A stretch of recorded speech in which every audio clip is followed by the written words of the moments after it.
The great citizens of a country are not those who bend the knee before authority, but rather those who, against authority if need be, are adamant as to the honor and freedom of that country.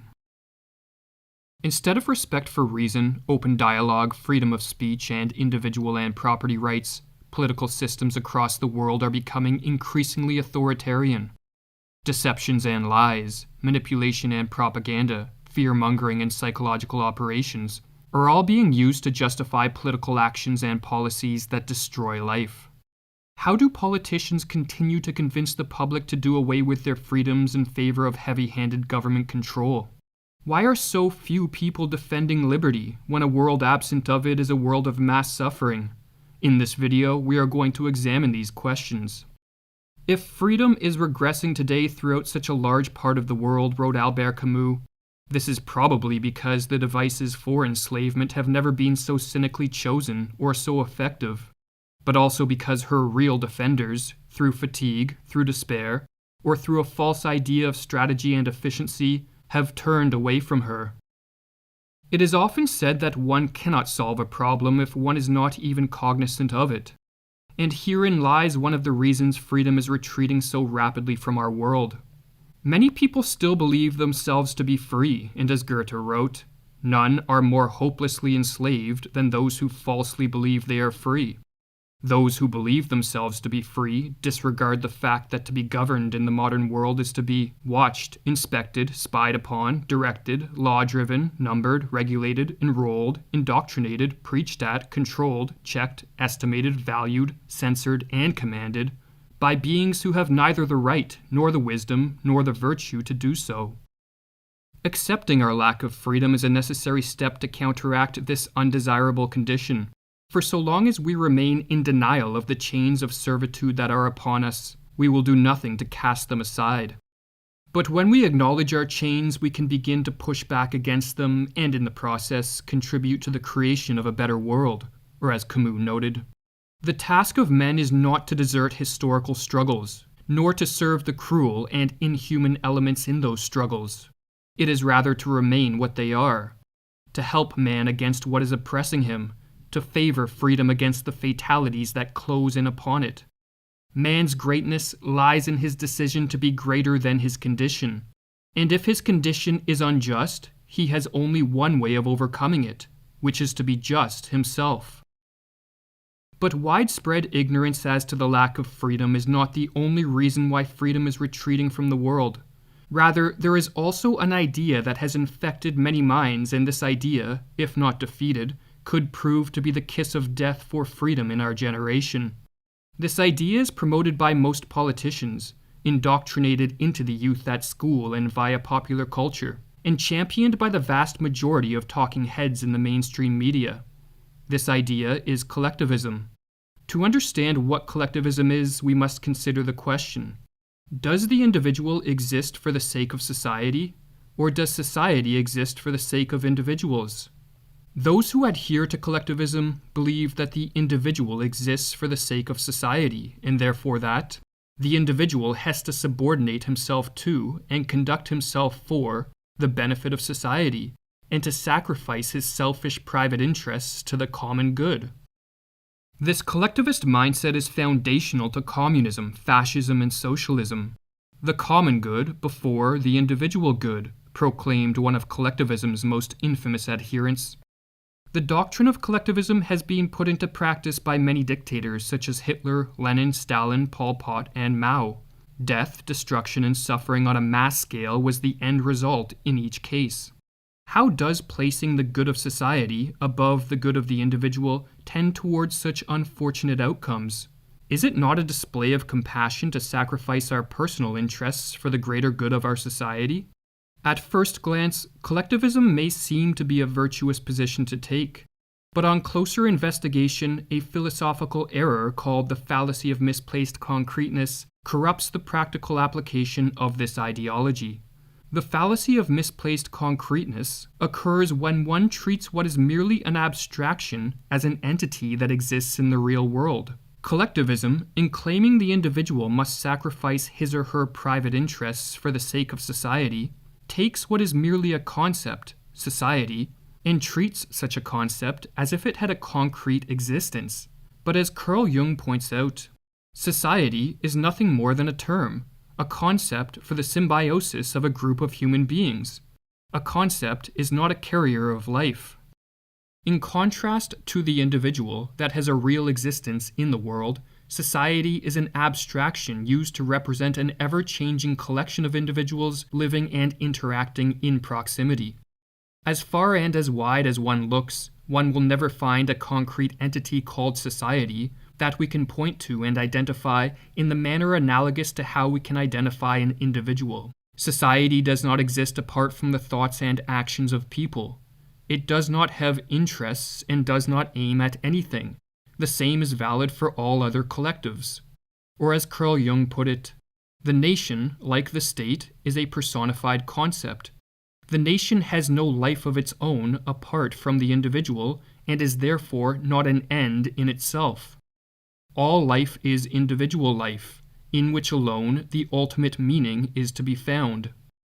As a society is a concept, it cannot think, act, speak, or choose, and therefore an individual or a group of individuals must be granted the ability to define the so-called societal greater good, and then granted the power to force individuals to act in service of this good.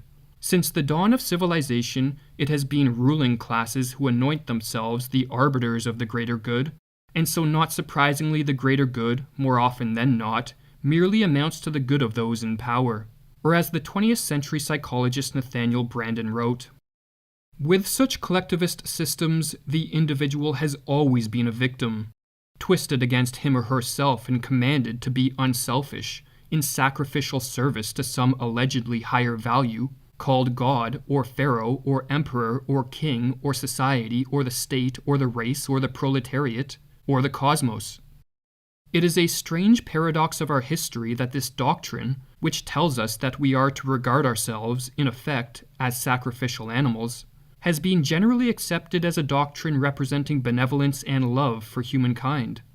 From the first individual, who was sacrificed on an altar for the good of the tribe, to the heretics and dissenters burned at the stake for the good of the populace or the glory of God, to the millions exterminated in slave labor camps for the good of the race or of the proletariat.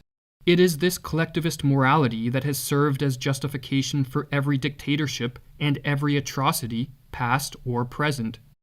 The philosopher Georg Wilhelm Friedrich Hegel, a staunch collectivist who exerted a profound influence on the ideas of Karl Marx, promoted collectivism's negation of the individual with the following words: "A single person, I need hardly say, is something subordinate, and as such he must dedicate himself to the ethical whole.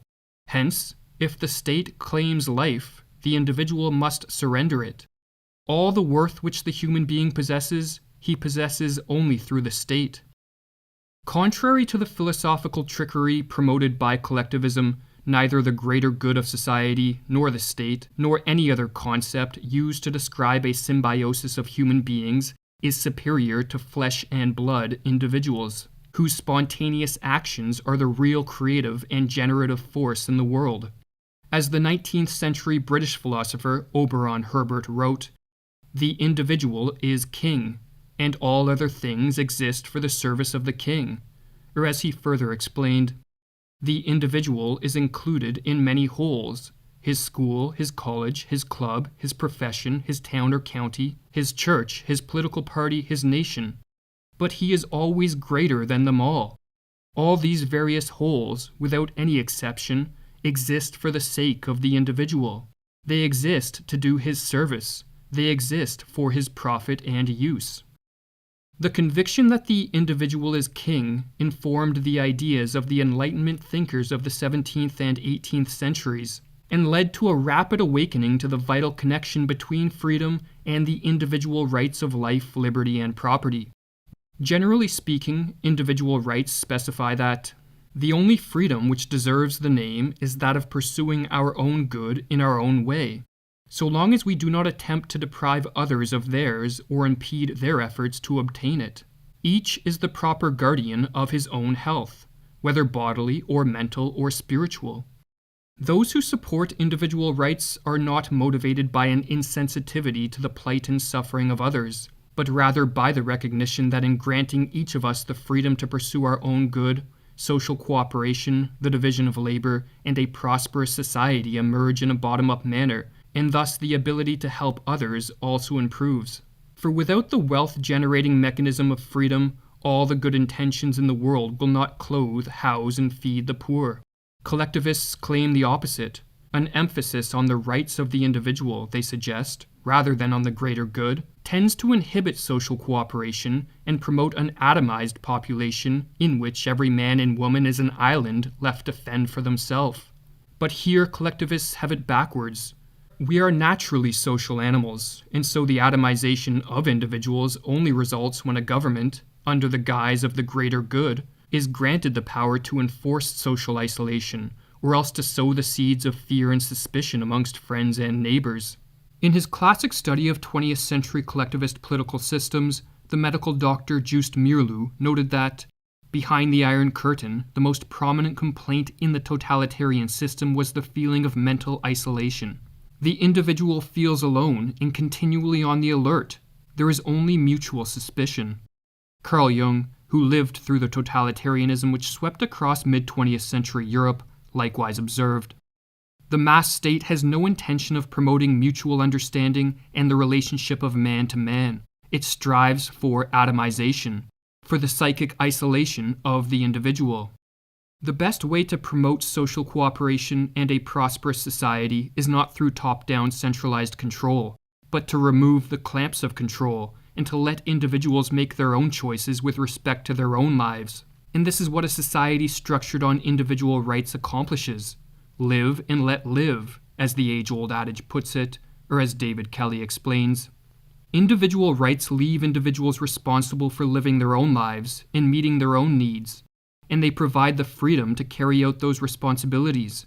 Individuals are free to act on the basis of their own judgment, to pursue their own ends, and to use and dispose of the material resources they have acquired by their efforts.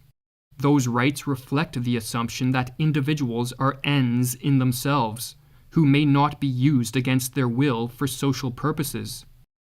As individual rights leave us free to pursue our own good in our own way so long as we do not aggress upon the person or property of others, it follows that each of us has the right to freedom of speech, freedom of movement, freedom of association and assembly, the right to property and bodily autonomy, and the right to work and retain the fruits of our labor. Man is absolute lord of his own person and possessions, equal to the greatest and subject to nobody. Individual rights are universal in that they apply to all human beings everywhere. Rights exist regardless of whether they are implemented in the legal constitution of a given country, and they are inalienable in that they cannot be given or taken away by any man, government, or institution. A man's natural rights are his own, against the whole world, and any infringement of them is equally a crime, whether committed by one man, calling himself a robber, or by millions, calling themselves a government. When a society and the judicial system are predicated on a deep respect for and commitment to individual rights, the individual is king, and therefore the individual is free. But when individual rights are transgressed under the pretext of public safety or the greater good, the individual turns into mere political property, which any mob or government or institution in power can oppress, detain, or eliminate if deemed necessary. As Lysander Spooner explained, there is no difference between political and chattel slavery. The former, no less than the latter, denies a man's ownership of himself and the products of his labor, and asserts that other men may own him and dispose of him and his property for their uses and at their pleasure. In the modern world, we are moving ever closer to a widespread acceptance of collectivism and thus the condition of political slavery to which Spooner alludes. At times such as these, it is useful to recognize that while the majority are complicit in their servitude, in standing on the side of freedom, we unite ourselves in spirit with all other guardians of freedom across the globe. I rebel, therefore we exist. Or as Camus further wrote, every insubordinate person, when he rises up against oppression, reaffirms thereby the solidarity of all men.